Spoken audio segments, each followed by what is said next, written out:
사용하는 말 중에 가치관이라고 하는 말이 있습니다. 이 말은 가치의식이라고도 하는데 두 가지 의미를 지닙니다. 하나는 우리들의 행위의 옳고 그름의 도덕적 판단 기준이 됩니다. 두 번째는 우리들의 삶의 행복과 불행을 판단하는 기준이 이 가치관에서 나옵니다. 사람마다 가지고 있는 이 가치관이 삶의 방향과 질을 결정하게 됩니다. 우리들이 살고 있는 이 시대의 가치관을 진화론적 가치관이라고 말합니다. 우리의 자녀들이 학교에서 그리고 세속의 문화에서 배우고 있는 것이 이 가치관이기 때문에 이 진화론적 가치관 안에서 자라나는 우리 아이들을 많이 우려하고 기도하고 있습니다. 진화론적 가치관의 중심에는 약육강식이라는 원리가 있습니다. 강한 자가 살아남는다는 원리입니다. 이 원리는 언제나 우리를 남보다 나아야 하는 존재로 살아가게 합니다. 약육강식의 진화론적 가치관의 전형적인 산물이 지금 우리들이 살고 있는 만문주의, 물질 중심의 사회를 만든 것입니다. 가진 자는 그렇지 못한 자보다 행복하고 그들보다 가치 있는 삶이라고 정의하는 세상을 만듭니다. 언제나 가진 자는 군림할 수 있다는 사회 통념을 쫓아서 가진 자의 삶을 살기 위해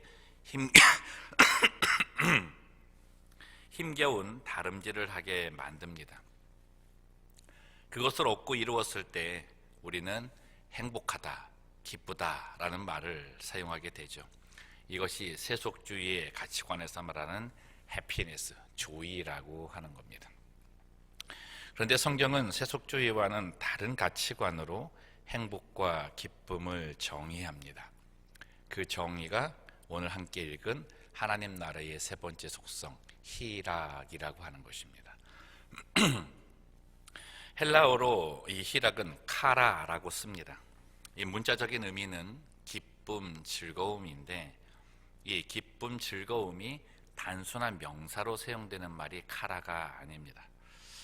이 카라라는 말은 동사적인 의미가 더 강해서 내가 기쁨을 얻다, 내가 기쁨을 가지고 있다라고 하는 어떤 상태가 아니라 내가 누군가에게 기쁨을 주는 사람이다, 내가 무엇으로 다른 사람을 기쁘게 하는 어떤 것을 가지고 그에게 주었다라고 하는 동사적인 의미가 더 강하다는 겁니다.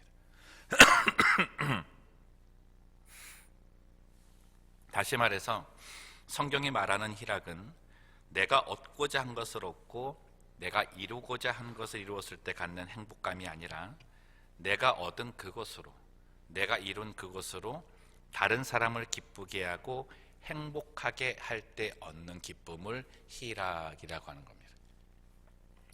우리들은 어려서 어른들한테 이런 질문 많이 받으셨을 겁니다. 너 나중에 커서 뭐 될래? 그죠? 여러분들 그런 거 들어보셨습니까? 우리 정청우 집사님 어려서 뭐 되고 싶었습니까? 네. 버스 운전사 되고 싶었습니까? 교회 밴을 꼭 제가 사도록 하겠습니다. 어려서 뭔가 뭐 되고 싶어? 뭐 되고 싶어 하면은 뭐 어린애들이야 뭐 이거 되고 싶고 저거 되고 싶고 뭐 잘하면서 또 다르잖아요. 가만히 보세요. 그들이 되고 싶어 하는 것은 명사에 있지 동사에 있지 않다는 겁니다. 우리들이 그 아이들에게 너 뭐 되고 싶니? What do you want to be in the future? 벤 전쌤 계셔가지고 영어 써야 돼요. 진짜 어려워가지고 새벽 예배도 진짜 뭐 되고 싶냐라고 했을 때 그 안에 더 중요한 질문은 너 그것 돼서 뭐 할래가 들어가야 된다. 그것 돼서 뭐 할래. 명사로 질문을 하니까 아이들이 뭔가 동사라는 개념에서 얻는 것도 명사로 끝날 때가 있어요. 저 의사 될래요, 저 변호사 될래요, 저 엔지니어 될래요, 저 뭐 기업을 이끄는 회장이 될래요, 사장이 될래요. 그래서 뭐 할래? 돈 많이 벌래요. 돈이라는 명사 명제를 또 얻게 된다는 거죠. 근데 실제적으로 우리가 그들에게 질문하고 우리도 받아야 될 것은 그럼 그것 가지고 무엇을 할래? 라고 하는 거죠. 우리 자녀들도 삶의 목적을 명사적인 개념에서 자라기 때문에 그들의 사고관 자체가 세상에 머물고 있지 않은가라는 염려를 가지게 된다는 것이죠. 이제는 명사적인 개념에서 동사적인 개념으로 사고의 전환이 필요한 겁니다. 내가 무엇이 되어서 기쁨을 갖고 행복감을 가질 대로 머무는 것이 아니라 그것으로 다른 일을 기쁘게 하고 행복하게 하는 삶의 지경을 만들어야 하는 것입니다. 그 지경을 넓히는 복이 바로 하나님의 나라의 희락을 가진 사람의 삶이라는 거죠. 이 삶의 지경은 우리로 내가 가지고 있는 기쁨을 다른 사람으로 기쁘게 할 뿐만 아니라 때로는 다른 사람의 기쁨을 위해서 내 기쁨을 포기할 때도 있다는 겁니다. 이 로마서 15장 1절 말씀을 우리 다 함께 읽었으면 좋겠습니다. 믿음이 강한 우리는 마땅히 믿음이 약한 자의 약점을 담당하고 어떻게 한다? 자기를 기쁘게 하지 아니할 것이라.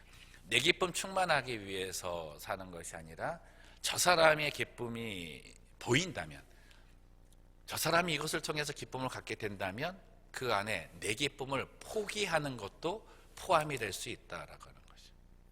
내가 가질 수 있는 그 기쁨도 유익도 포기할 수 있는 그런 마음을 갖는 것이 하나님 나라에 있는 희락이라고 하는 겁니다. 아이들이 보는 애니메이션 중에 카라는 제목의 영화가 있습니다. 이 초등학교 아이들이 있는 부모님들은 다 보셨을 거예요. 애니메이션이 그렇잖아요. 동물이든 차든 거기에 사람이 빗대어 사는 건데, 이 카 레이서 자동차 경주 이야기입니다. 거기에 젊은 차 한 대가 있는데 얘가 아주 그냥 자기 능력만 믿고 기구만장하며 이렇게 지냈던 거예요. 그래서 이제 아주 유명한 그 자동차 경주에서 우승을 하려고 계속 노력을 하고 있는데 어떻게 하다가 한 마을에 이렇게 들리게 됩니다. 근데 그 마을에서 이러저러한 일들을 겪으면서 깨달은 한 가지가 있는 게 뭐냐면, 이때까지는 이제 자동차 경주에 우승해가지고 큰 찬사를 받고 스폰서를 받고 어떤 그런 것만 생각하는, 나만을 생각하며 그렇게 살아왔는데 그 마을에 가니까 그 마을 사람들은 다른 사람의 기쁨을 위해서 도와주고 때로는 그 기쁨을 위해서 희생하는 것을 보고 온 거예요. 그러다가 이제 그 자동차 경주에 이제 나가게 됐습니다. 정말 이게 재능이 있어서 마지막 한 바퀴를 남길 때까지 1등으로 계속 달리고 있었어요. 그리고 마지막 원 랩도 거의 다 돌아가지고 몇 초 후면은 이제 저 결승점을 통과하는데, 막 달리다가 잠깐 옆쪽을 보니까 자기하고 친한 그 차 한 대, 자기하고 열심히 같이 그 연습하고 달렸던 그 차 한 대가 사고가 나서 그 자리에 멈춰버린 거예요. 근데 이 차가 우리들 생각에도 그냥 결승점 통과해가지고 돌아와가지고 이 차를 도와줘도 상관없을 텐데, 가던 길을 그 자리에서 갑자기 급정거를 하고 나서 뒤로 돌아가고 다시 가는 거예요. 다시 가서 그 망가진 차, 사고 나서 그 부서진 차를 부축해가지고 뒤에서 밀어가지고 그 차가 자기보다 먼저 들어가게 만들더라고요. 1등 못한 거죠. 근데 그 사이에 또 이 젊은 차를 시기하면서 1등 하겠다고 애를 쓰고 그런 차가 한 대가 있었어요. 진짜 얄미운 차. 그 차가 대신해서 1등으로 쑥 들어왔습니다. 이 차는 난리가 난 거예요. 막 들어와가지고 1등이다 이러는데 그 수많은 관중이 한 면도 박수를 안 보내는 거예요. 그러면서 다른 차 다 들어온 거예요. 다른 차 다 들어가고 이 마지막 두 차, 1등으로 들어가던 이 젊은 차가 끌고 가는, 밀고 가는 그 두 차가 들어왔을 때 환호성과 찬사를 보냈더라는 거예요. 나 그날 그 애니메이션 그 회사 난 축복받았다 생각이 정말 귀한 가르침 아닙니까? 여러분, 세속주의의 가치관 속에서 이 일이 쉽지 않습니다. 어쨌든 간에 나의 삶의 기쁨이 충만해야 되고 나의 가정에 뭔가 이루어지는 것이 있어야 다른 사람들의 것을 생각하는 것이 세속주의 가치관 아닙니까? 여러분, 성경에는 그래서 희락의 반대말이 있습니다. 고통, 수고, 괴로움, 이게 희락의 반대말이 아닙니다. 희락의 반대말은 쾌락입니다. 쾌락이라고 하는 것은 나의 즐거움에, 나의 기쁨에 집착하게 만드는 겁니다. 나의 즐거움을 위해 다른 사람의 기쁨을 빼앗기도 합니다. 경쟁이라는 구도 속에서 나의 성취는 다른 사람의 상실을 맛보게 합니다. 쾌락은 세상의 찬사와 인정이라는 만족감에 우리로 갈급하게 만드는 거죠. 이에 반해 희락은 경쟁의 구도가 아니라 경주의 구도를 만듭니다. 경쟁과 경주의 가장 큰 차이는, 경쟁은 위너에게만 찬사가 주어지지만 경주는 루저에게도 찬사가 주어진다는 겁니다. 우리나라 사람들이 이런 거 잘 못하잖아요. 거의 1등 최고주의로 뭔가 최고의 것을 딴 사람에게만 찬사를 많이 보내지 않습니까? 여러분, 근데 신앙을 가진 우리들도 다르지 않더라고요. 내 아이가 어떤 대회에 나갔을 때 1등한 친구에게 잘했다는 칭찬을 합니다. 야, 너 정말 잘하더라. 근데 내 아이도 그 대회에 나가잖아요. 그럼 그 칭찬이 진실된 칭찬이 아닙니다. 그저 하는 칭찬으로 끝나고 나서 돌아오면서 어떻게 해요? 얘는 반 죽는 거죠. 이제 차 안에서 찍소리도 못하고 지내는 겁니다. 그때부터. 또 이 엄마는 어떻게 해요? 부글부글 끓는 거예요. 부글부글 끓어가지고 입을 뒤집어쓰고 이러고 있는 겁니다. 그런 상황에서 진심으로 그 아이가 다시 새로운 마음을 가질 수 있도록 위로와 격려를 하는 부모님들, 그 사람이 희락을 가진 사람입니다. 저는 그런 생각을 해봤습니다. 하나님의 나라의 축복을 바라면서 하나님의 축복을 가지고 살기를 원하면서 사는 건 세속적인 가치관에서 산다는 거죠. 하나님께서 주시는 희락을 내가 받았음에도 불구하고 나는 세속적인 가치관의 쾌락을 누리며 살기를 원하는 것이 우리의 모습이 아닌가라는 거예요. 한번 생각해 보시겠습니까? 주님이 언제 기뻐하실 것 같습니까? 하나님께서 언제 기뻐하실 것 같습니까? 그 하나님의 나라에 있는 희락이라고 하는 것, 하나님 항상 기뻐하시는 거 아니에요?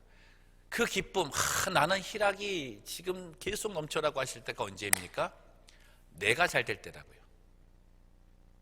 우리가 잘 될 때라고요. 이 말을 잘 이해하셔야 돼요. 하나님이 잘 될 때가 아니라 하나님이 주신 것으로 내가 잘 될 때라고요. 그때 하나님이 기뻐하시는 거예요. 그럼 우리의 기쁨은 어디 있습니까? 내가 잘 될 때가 아니라 저가 잘 될 때 내가 기뻐하는 거예요. 여러분, 그래서 희락을 바이러스 같다라고, 전염된다라고 얘기하는 겁니다. 나 잘된 거, 나 성공한 거 하나님 기뻐하시죠. 근데 그것에 머물고 있다면 하나님 안 기뻐하신다는 거예요.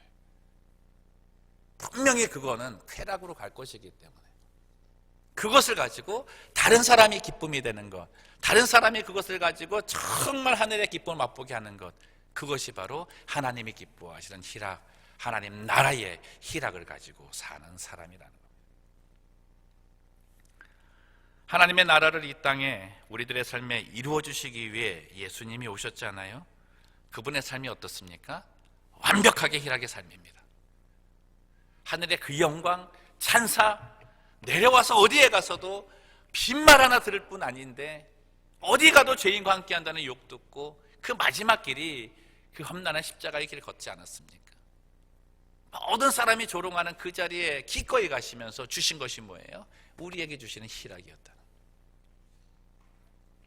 내가 하나님께 속한 자가 되었다면 하나님께서 네게 바라는 것이 있으시겠죠. 주님이 합당한 자가 되기를 위한다라고 한다면 그 삶이 있어야 되지 않겠습니까? 한번 생각해 보십시오. 나는 어떤 기쁨을 구하며 사셨습니까? 또 어떤 기쁨 속에 살고 계십니까?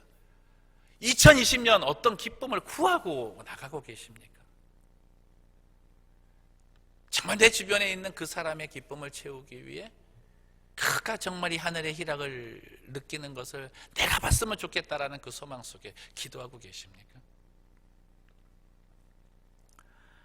예수님을 닮아가는 우리들, 정말 그분을 따라가는 우리들의 삶은 그분이 내게 주신 이 하나님 나라의 속성, 그 희락을 가지고 희락대로 사는 성도가 되어야 될 줄로 믿습니다.